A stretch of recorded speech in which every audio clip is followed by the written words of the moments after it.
In Indaur's Bhagirathpura area, tension increased on Saturday amid reports of death linked to contaminated drinking water. Congress and BJP workers came face to face, leading to shout, slogan pushing and chaos on the streets. Police had to call in additional force to control the situation. Mild force was used as Congress leaders were moved into police vehicle and taken away from the area. A five-member Congress inquiry committee had reached Bhagirathpura to meet affected residents when BJP workers protested, shouting slogans like "Outsiders go back." Police detained former Minister Sajjan Singh Verma, MLA and senior Congress leader, to prevent further escalation and restore law and order. Chief Minister Dr. Mohan Yadav has announced that the year 2026 will be celebrated as the Agriculture Year in Madhya Pradesh. He said the state has diverse climate zones, good irrigation facilities and a strong road network which should be fully used to increase farmers' income. The government aims to promote employment through agriculture and allied activities. While reviewing departmental action plan at the Chief Minister's residence, Dr. Yadav stressed coordinated effort by agriculture-related departments.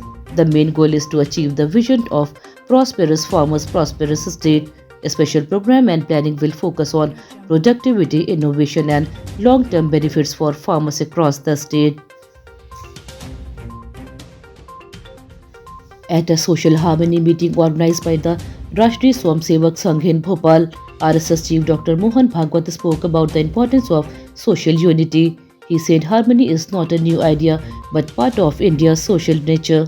The event saw participation from representatives of 16 districts of the Central Bharat region. During the program, storyteller Pandit Pradeep Mishra compared the RSS to Lord Shiva, saying just as Shiva drank poison to protect the world, the RSS absorbed criticism to protect the nation. His statement drew attention as he spoke about shaping future generation with values, discipline and national responsibility. Nagina's MP and Azad Samaj Party Chief Chandrasekhar Azad strongly demanded a caste-based census while addressing workers in Bhopal. He questioned why a process like SIR can be completed in a month but a caste census cannot be conducted. Azad claimed that if a such census is done, SC, ST, OBC and minority population would be around 90%. He accused government of being anti-backward classes, saying backward leaders are made chief ministers under pressure but not given real respect.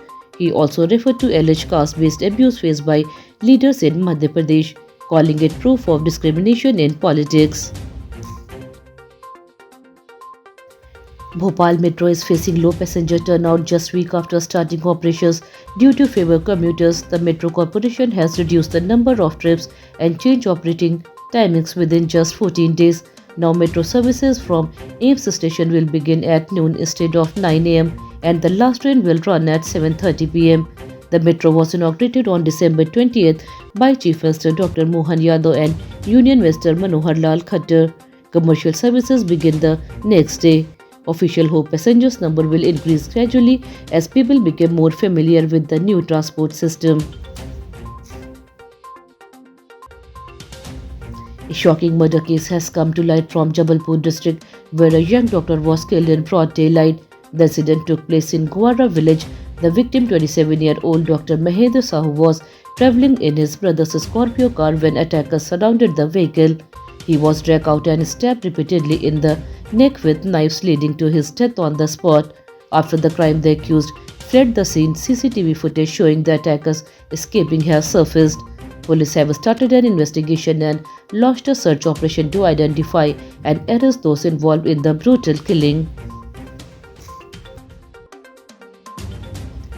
Madhya Pradesh is witnessing one of its longest fog spells this winter season. On Saturday, dense fog covered Bhopal throughout the day, affecting visibility and daily life. Several other parts of the state also saw similar conditions. In at least 11 cities, daytime temperature remained below 20 degrees Celsius. According to the Meteorological Department, a cold wave is expected to continue for about 15 days in January.